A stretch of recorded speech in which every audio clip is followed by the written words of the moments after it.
رسول اللہ صلی اللہ علیہ وآلہ وسلم نے فرمایا، 3 خصوصیات ایسی ہیں کہ جن میں پائی جائیں گی وہ ایمان کی شیرنی پالے گا۔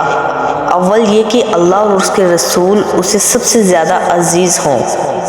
دوسرا یہ کہ وہ کسی شخص سے محبت صرف اللہ ہی کے لیے کرے۔ تیسرا یہ کہ اسے کفر کی طرف لوٹ کر جانا اتنا ناگوارا ہو جیسے آگ میں پھینک دیا جانا۔ رسول اللہ صلی اللہ علیہ وآلہ وسلم نے فرمایا، 7 طرح کے لوگ ہوں گے جن کو اللہ اس دن اپنے سائے میں جگہ دے گا جس دن اس کے سائے کے سوا اور کوئی سایہ نہ ہوگا۔ ان میں سے ایک وہ شخص جسے کسی باعزت اور حسین عورت نے برے ارادے سے بلایا لیکن اس نے کہہ دیا کہ میں اللہ سے ڈرتا ہوں۔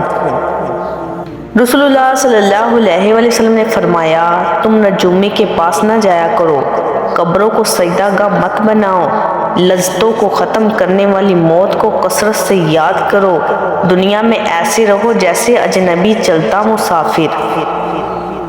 رسول اللہ صلی اللہ علیہ وآلہ وسلم نے فرمایا، اگر ابن آدم اپنے رزق سے اس طرح بھاگنے لگے جس طرح اپنی موت سے بھاگتا ہے تو اسے اس کا رزق اس طرح سے ڈھونڈ لے گا جس طرح اس کی موت اسے ڈھونڈ لیتی ہے۔